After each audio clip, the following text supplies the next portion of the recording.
कितीतरी वेळा बघा, जी साधी भोळी माणसं असतात, सरळ स्वभावाची, बिचाऱ्यांच्या मनामध्ये काही पाप नसतं. कधी कुणाचं वाईट विचार येणार नाही, कधी कुणाचं वाईट करावं. त्यांनी जरी वाईट केलं त्यांचं तरी सुद्धा त्यांच्या मनामध्ये असा विचारच येत नाही, की त्यांनी आपलं वाईट केलं तर आपणही त्याचं वाईट केलं पाहिजे. इतकी साधी, निर्मळ आणि प्रामाणिक स्वभावाची माणसं असतात. खूप असा लागवी स्वभाव असतो त्यांचा, मायाळू आणि प्रेमळ स्वभाव असतो. त्यामध्ये कपट, स्वार्थ असं काही नसतं.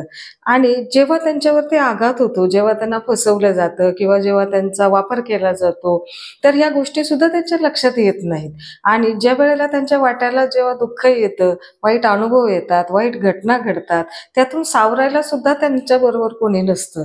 आणि ते एकटे इतके असे अज्ञानामध्ये असतात, की त्यांना त्यांची लढाईसुद्धा लढता येत नाही.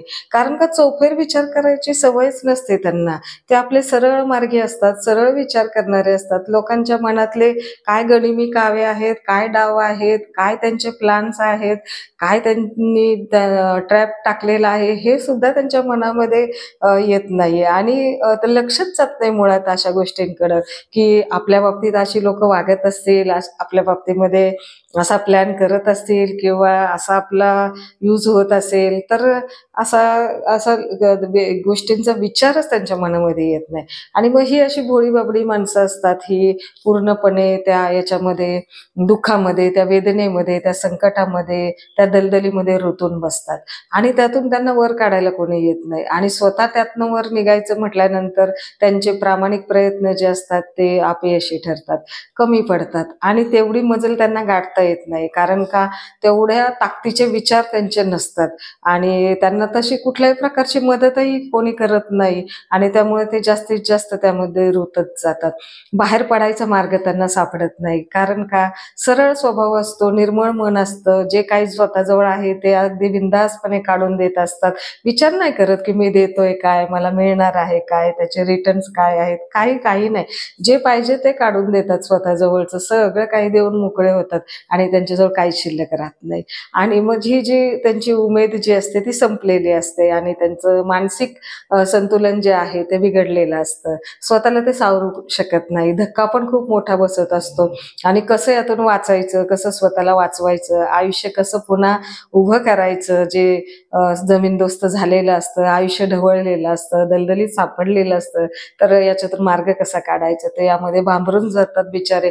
आणि कोणाकडं मदत मागण्याचा स्वभाव पण नसतो त्यांचा.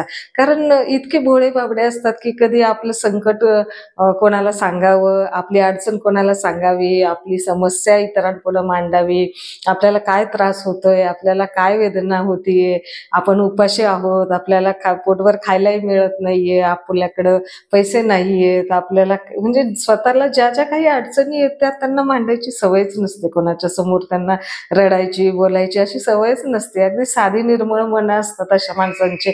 आणि मग त्यामुळे काय होतं, की इतरांपर्यंत त्यांच्या वेदना पोहोचतच नाही. मग त्यांना काही संकटच नाही, त्यांना काही दुःखच नाही, त्यांना काही अडचणच नाही, असा एक इतर लोकांचा समज होऊन जातो. आणि इतर लोक तेवढं मनापासून विचारतही जात नाही त्यांना, की तुम्हाला काय अडचण आहे, काही मदत हवी आहे का, काही समस्या आहे का? तर या गोष्टी सुद्धा त्यांच्याकडे विचारपूस केली जात नाही. त्यामुळं एक तर स्वभाव मोकळा नसतो, बोलणारा स्वभाव नसतो, बोलका नसतो. कसं बोलू, काय बोलू, कोणाला काय वाटेल आणि मग कोण आपल्याला मदत करेल का, नाही करणार. तर अशा या भ्रमामध्येच ते लाजऱ्या-बुजऱ्या स्वभावामुळे बाजूला पडतात आणि त्यांना मदत ही शेवटपर्यंत मिळत नाही. आणि स्वतःहून मदत करणारी त्यांना तर अशी दुनिया आता राहिलेली नाहीये. इतकी माणुसकी कोणाला राहिलेली नाहीये. त्यांच्याकडनं काम निघालं की लोकं दूर निघून जातात. त्यामुळं अशा साध्या-भोळ्या लोकांची फार वाईट परिस्थिती निर्माण होते. आणि कसं असतं त्यांना जर मग वेळेतच त्यातून बाहेर नाही काढलं तर ते बिचारे अजूनच त्या खोलवर त्या दलदलीत रुततात. एकंदरीत त्यांचं आयुष्य भरकटतं आणि त्यांना कुठल्याही प्रकारची वेळेवर मदत मिळत नाही. आर्थिक, मानसिक कुठल्याही प्रकारचं मार्गदर्शन नाही, मदत नाही. त्यामुळं मग ते आणखीन संकटात सापडतात आणि या वाईट गोष्टींकडे सुद्धा काही वेळेला वळतात. आणि स्वभाव असा शांत असल्यामुळे एकलकोंडे पण होतात, समाजापासून तुटतात. जवळचे तर केव्हाच लांब निघून जातात. त्यांच्या संकट काळात लोकं दूरच निघून जातात. तर त्यांचं असं काही राहतच नाही, भविष्य राहत नाही, काही आयुष्य राहत नाही. आणि साध्या भोळ्या माणसांचं हे वेगळ्या दिशेला निघून जातं. एकूणच आता हा काही दोष नाहीये की साधा भोळा स्वभावाचा माणूस असणं हे काही आता त्या माणसाचा दोष नाहीये. जो आहे तो आहे. आता एखाद्याचं मन निर्मळ असतं, एखादा खूप प्रामाणिक असतो, एखाद्याला नाही बोलता येत, एखाद्याला नाही स्वतःचे दुःख मांडता येत, दुसऱ्याचा विचार जास्त करतो अशी व्यक्ती की माझ्यामुळं दुसऱ्याला दुःख नको, माझ्यामुळं कोणाला अडचण नको निर्माण व्हायला, माझ्यामुळं कोणाची संकट नको कोणावर ओढवायला, किंवा माझ्यामुळं कोणाला कुठल्या गोष्टी फेस नको करायला लागायला.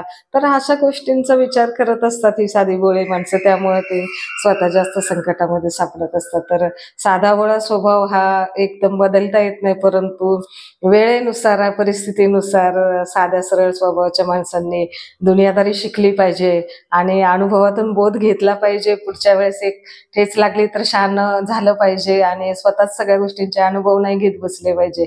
इतरांच्या अनुभवांवरनं पण शिकलं पाहिजे आणि डोळे उघडे ठेवून समाजामध्ये वावरलं पाहिजे. मदत करताना आणि इतरांना काही सहकार्य करताना जे काही तुम्ही कराल तर त्यावेळेला अशा साध्या भोळ्या माणसांनी नेहमी जागरूक राहिलं पाहिजे. कारण का दलदलीत अडचणीत तुम्ही एकटेच सापडणारे असता आणि त्यावेळेला तुमच्याजवळ कोणी राहणारं नसतं. म्हणून शेवटपर्यंत सावध राहणं गरजेचं आहे.